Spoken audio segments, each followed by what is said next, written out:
Bonjour, je suis Laurent Bérézy, le fondateur AgriLearn. Bienvenue sur la série Paysans Entrepreneurs, la série pour les porteurs de projets en agriculture. Aujourd'hui, une vidéo pas habituelle. On va pas parler de gestion, on va pas parler de commercialisation, on va pas parler de création d'activités. On va parler d'enjeux pour l'agriculture. Le titre de cette vidéo, c'est Pourquoi faut-il installer le plus d'agriculteurs possible? Alors vous voyez que je n'ai pas dit est-ce qu'il faut installer le plus d'agriculteurs possible, parce que pour moi la réponse est oui.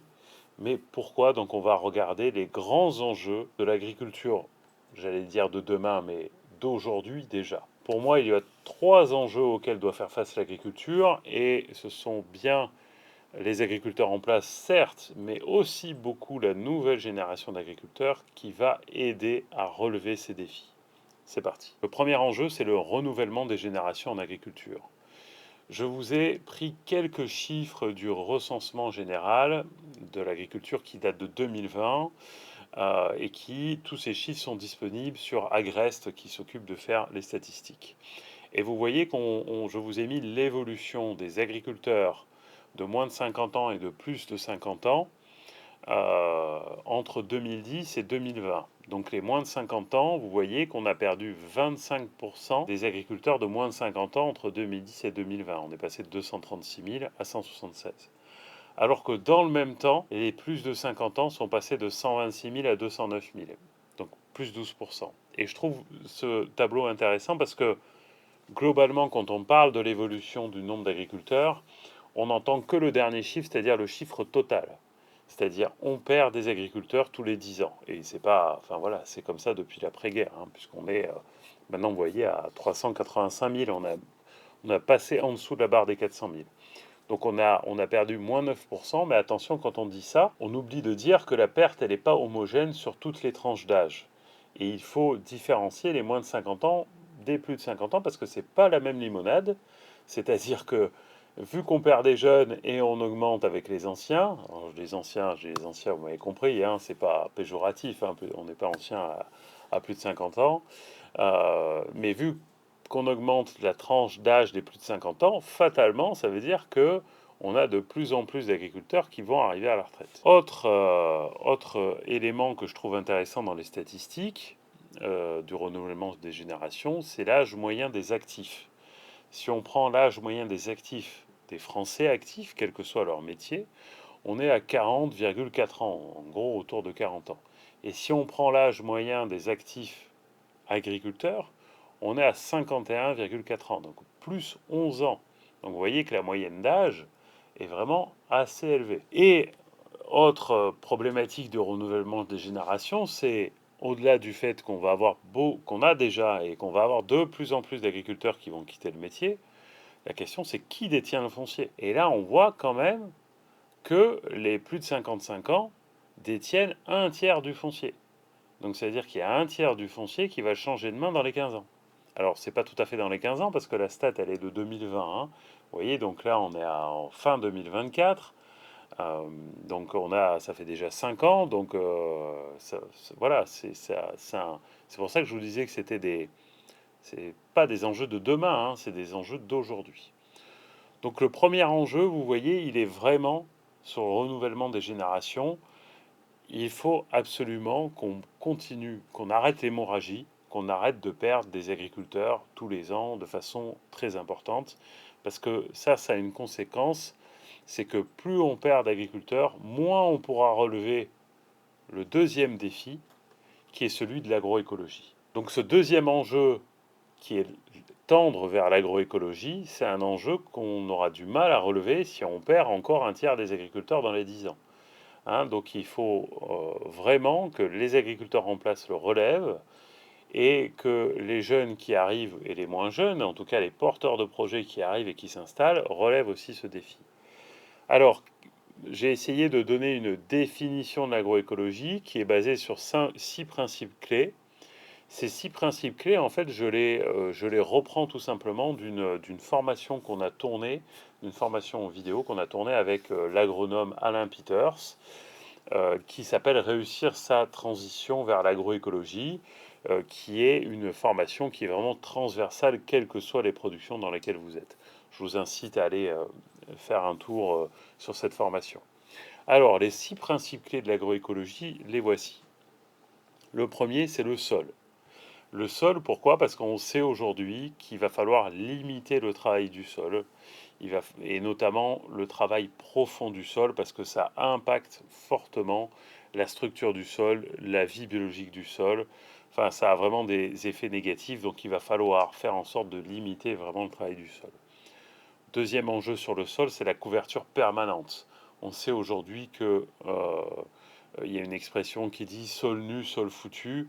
On sait aujourd'hui qu'il ne faut pas laisser le sol nu par rapport, notamment quand on a des années de forte sécheresse, où on a des températures élevées. On réussit, grâce à la couverture permanente, à tempérer le sol, on réussit à garder plus d'eau dans le sol, et évidemment, cette couverture permanente, notamment grâce au couvert, va nourrir le sol, et ça va avoir vraiment des effets positifs aussi sur la fertilité, le cycle de l'eau, le cycle de la matière organique, etc.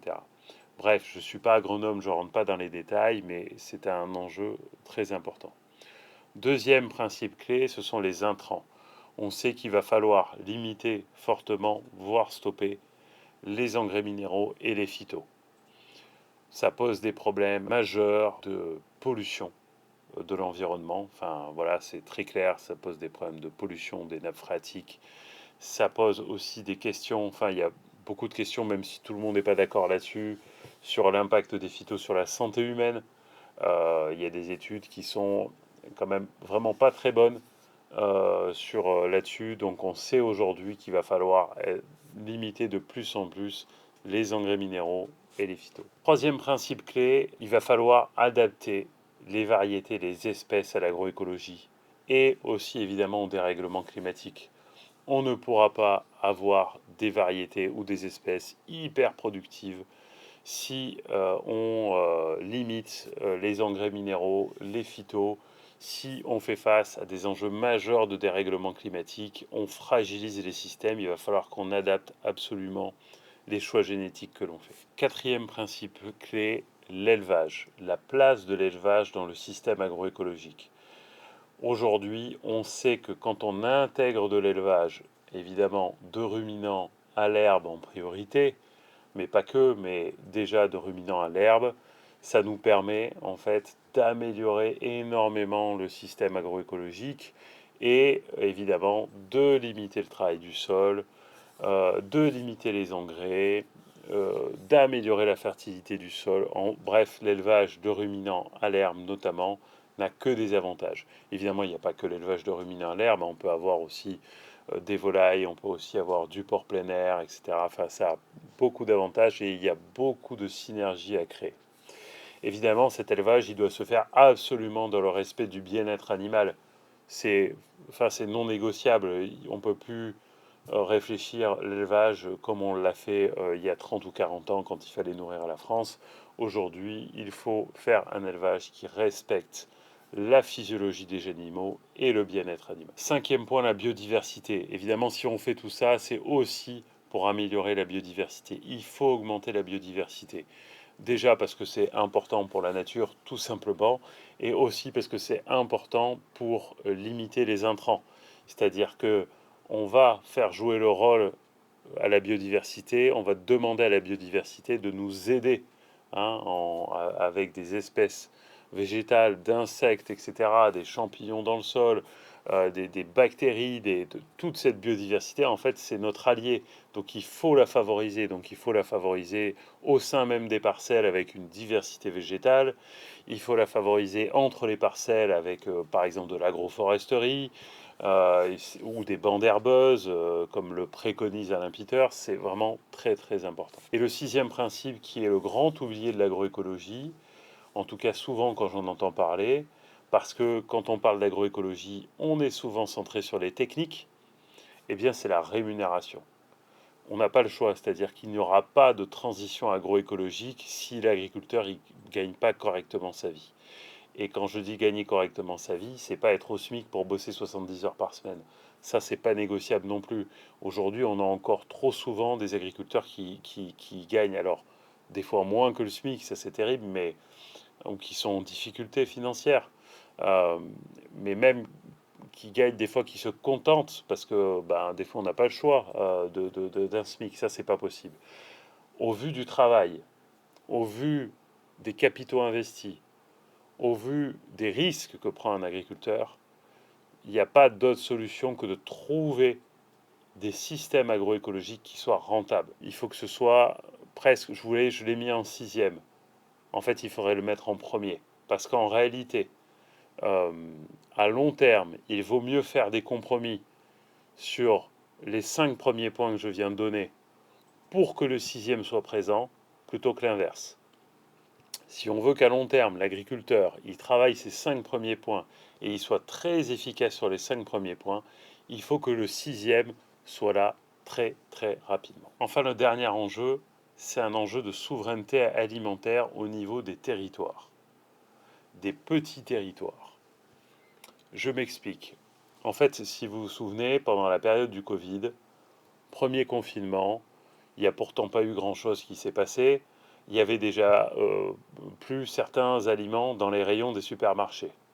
On sait très bien, quand il y a eu les manifestations d'agriculteurs en début d'année, que le gouvernement a interdit de bloquer Rungis, parce qu'on sait très bien que si on bloque Rungis, en 8 jours, Paris n'a plus à manger. Donc on sait bien à quel point la nourriture que l'on consomme n'est plus produite localement. C'est un point de fragilité de nos systèmes alimentaires. Donc la souveraineté alimentaire au niveau d'un territoire, c'est très important. Déjà, on va lui donner une définition. La souveraineté alimentaire, c'est le pourcentage de production agricole qui couvre les besoins nutritionnels des personnes qui habitent sur le territoire. Et en réalité, quand on creuse un peu, on s'aperçoit que les grandes métropoles en France calculent ce pourcentage-là. Et on a, je vais vous citer 3 métropoles. Mon but, c'est pas de pointer du doigt ceux qui font bien, ceux qui font mal, parce qu'en réalité, tous les territoires ont à progresser sur ce point-là. Mais pour vous montrer qu'il y a du boulot, en réalité, le premier territoire en France, c'est la métropole d'Avignon. C'est le territoire d'Avignon qui est à 8,1% de production agricole qui couvre le territoire, les besoins du territoire. Le dernier, c'est la métropole de Marseille, désolé pour mes amis marseillais, et j'en ai, qui est à 2,2%. Donc là, c'est quand même très faible. Et on a notre territoire là où nous on est, parce qu'on est pas très loin de Lyon, qui est un peu dans la moyenne finalement, qui est à 4,6%. Donc vous voyez que ce soit du moins bon au meilleur, finalement il n'y a pas un grand écart type. C'est-à-dire que globalement, les territoires ont peu de souveraineté alimentaire. Donc si on a des crises majeures qu'on risque d'avoir malheureusement dans les années à venir, que ce soit des crises évidemment climatiques, à la disponibilité en énergie fossile, malheureusement des guerres, hein, puisqu'on voilà, c'est le cas aujourd'hui sur le territoire européen, eh bien on sait qu'on va être très très fragile, qu'on aura du mal à nourrir la population. Non pas parce que la ferme France ne produit pas, mais parce que les territoires sont très spécialisés. Donc il va falloir réfléchir une stratégie pour que on arrive à augmenter la part de ce qu'on consomme localement qui est produit localement. Et je ne parle pas que du maraîchage, souvent on pense au maraîchage, je parle de toutes les filières. Donc évidemment, les territoires qui exportent, ce n'est pas un problème si on parle de produits de qualité, par exemple les produits AOP, qui ne sont faits que sur certains territoires. Évidemment, quand on est à côté du Jura, quand on produit du comté, on est à côté des Savoies, ou en Auvergne, quand on produit des fromages d'exception, quand on produit du vin d'exception, quand on produit tous ces produits-là d'exception, c'est normal qu'on les exporte dans les autres régions et qu'on en fasse profiter, voire en Europe, voire dans le monde. Mais pour tous les produits de consommation courante, qu'on utilise toutes les semaines et qui ne sont pas sous AOP, il faut pouvoir les produire localement. Ça veut dire aussi, désolé pour nos amis espagnols, qu'on arrête d'importer massivement d'Almeria des légumes qu'on peut produire localement. Voilà. Et c'est pareil pour les autres, ça veut dire qu'on arrête d'importer du poulet d'Amérique du Sud qu'on peut produire localement. Parce que ces trois enjeux, ils sont liés. Si on ne fait pas ça, on n'arrivera pas à créer des filières rémunératrices. Donc on n'arrivera pas à inciter les agriculteurs à faire de l'agroécologie. D'accord? Donc, si tout ça c'est lié, donc c'est important de traiter ces problèmes de front et de façon synergique sur les territoires. Ce qui est rassurant un peu, c'est que à peu près toutes les métropoles en France se fixent des objectifs politiques d'augmenter leur souveraineté alimentaire. Et ça fait plaisir. Voilà pour cette vidéo un peu différente, un peu plus engagée, j'allais dire. Mais c'est important aussi de rappeler les valeurs qui nous animent à AgriLearn. Et ça, ce sont des valeurs importantes pour nous, qui nous animent depuis le début et qui vont continuer à nous animer. Pour moi, la formation que ce soit des agriculteurs en place ou des futurs agriculteurs, elle est là pour faciliter la réponse à ces trois enjeux. D'accord? Parce que dire on se lance dans l'agroécologie, c'est des choix techniques qui sont forts, c'est de la prise de risque pour les agriculteurs, et encore une fois, s'ils sont les seuls à assumer cette prise de risque, ça veut dire que la société leur demande de faire de l'agroécologie, mais la société ne les aide pas à assumer le risque financier. Donc ça ne va pas. Nous, à AgriLearn, on fait notre part en essayant de proposer des formations au plus de monde possible qui sensibilise à ces enjeux et qui soit avec le plus de prise en charge possible, c'est-à-dire qu'on essaye de faire des prises en charge par les fonds de formation, notamment Vivea, qui est le fonds de formation des agriculteurs, pour que ça coûte le moins cher possible aux agriculteurs de se former sur ces enjeux-là. Alors à très vite sur AgriLearn.